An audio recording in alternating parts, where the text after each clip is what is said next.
ಕೇಂದ್ರ ಸರ್ಕಾರ ಏನೋ ಬರ ಪರಿಹಾರವನ್ನ ಕೊಟ್ಟಿದೆ. ಆದರೆ ಅದಕ್ಕೆ ಸಿಎಂ ಸಿದ್ದರಾಮಯ್ಯ ಏನು ಪ್ರತಿಕ್ರಿಯೆ ಕೊಟ್ಟಿದ್ದಾರೆ ಅಂತ ನೋಡಿದ್ರೆ, ನಾವು ಕೇಳಿದ್ದು 18,172 ಕೋಟಿ ರೂಪಾಯಿ. ಆದರೆ ಕೇಂದ್ರ ಘೋಷಿಸಿದ ಬರ ಪರಿಹಾರ ತುಂಬಾನೇ ಕಡಿಮೆ ಅಂತ ಕಲಬುರಗಿಯಲ್ಲಿ ಸಿಎಂ ಸಿದ್ದರಾಮಯ್ಯ ಹೇಳಿದ್ದಾರೆ. ನಾನು ಅಧಿಕಾರಿಗಳ ಜೊತೆ ಅದು ಏನು ಸುಪ್ರೀಂ ಕೋರ್ಟ್ನವರು ಡೈರೆಕ್ಷನ್ ಕೊಟ್ಟ ಮೇಲೆ ನಾವು ಕೋರ್ಟ್ಗೆ ಅಪ್ರೋಚ್ ಮಾಡಿ ಕೋರ್ಟ್ ಕದ ತಟ್ಟಿದ್ದು for the first time in the history of India ಈಗ ನಾವು ವಿ ಆರ್ ಇನ್ ಫೆಡರಲ್.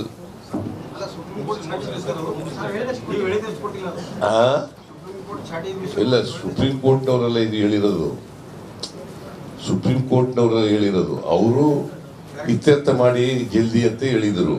ಅವರು ಟೈಮ್ ತಗೊಂಡಿದ್ರು. ಅಡ್ವೊಕೇಟ್ ಜನರಲ್ ಅಲ್ಲ, ಅಟಾರ್ನಿ ಜನರಲ್ ಮತ್ತೆ ಸಾಲಿಸಿಟರ್ ಜನರಲ್ ಟೈಮ್ ತಗೊಂಡಿದ್ರು.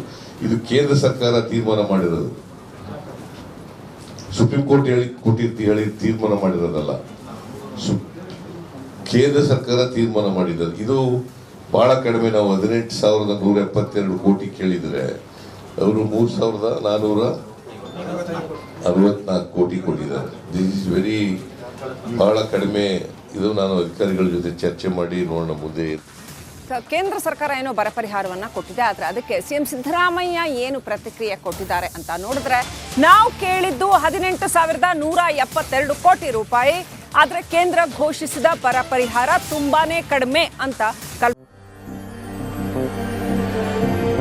ನನ್ನ ನೆಲದ ಭಾಷೆಯು ದೂರ ಬಲು ದೂರ, ಈ ಮನಕಂತೂ ದಾರಿ ತೋರುತ್ತಿದೆ. ಆ ಭಾಷೆಯದೇ ಬೆಳಕುವ ದೂರ ಎಷ್ಟೇ ಹೋಗಿ ಈ ಭಾಷೆಯಿಂದ ದೂರವಾಗಲಾರಿರಿ. ವಿಮಲ್, ನಮ್ಮ ಭಾಷೆ ಕೇಸರಿ. ಕಲಬುರಗಿಯಲ್ಲಿ ಸಿಎಂ ಸಿದ್ದರಾಮಯ್ಯ ಹೇಳಿದ್ದಾರೆ. ನಾನು ಅಧಿಕಾರಿಗಳ ಜೊತೆ ಅದು ಏನು ಸುಪ್ರೀಂ ಕೋರ್ಟ್ನವರು ಡೈರೆಕ್ಷನ್ ಕೊಟ್ಟ ಮೇಲೆ ನಾವು ಕೋರ್ಟ್ಗೆ ಅಪ್ರೋಚ್ ಮಾಡಿ ಕೋರ್ಟ್ ಕದ ತಟ್ಟಿದ್ದು for the first time in the history of India in the ಈಗ ನಾವು ವಿ ಆರ್ ಇನ್ ಫೆಡರಲ್.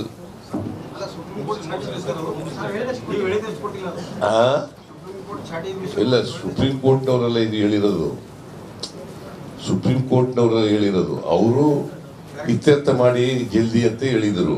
ಅವರು ಟೈಮ್ ತಗೊಂಡಿದ್ರು. ಅಡ್ವೊಕೇಟ್ ಜನರಲ್ ಅಲ್ಲ, ಅಟಾರ್ನಿ ಜನರಲ್ ಮತ್ತೆ ಸಾಲಿಸಿಟರ್ ಜನರಲ್ ಟೈಮ್ ತಗೊಂಡಿದ್ರು. ಇದು ಕೇಂದ್ರ ಸರ್ಕಾರ ತೀರ್ಮಾನ ಮಾಡಿರೋದು, ಸುಪ್ರೀಂ ಕೋರ್ಟ್ ಹೇಳಿ ತೀರ್ಮಾನ ಮಾಡಿರೋದಲ್ಲ,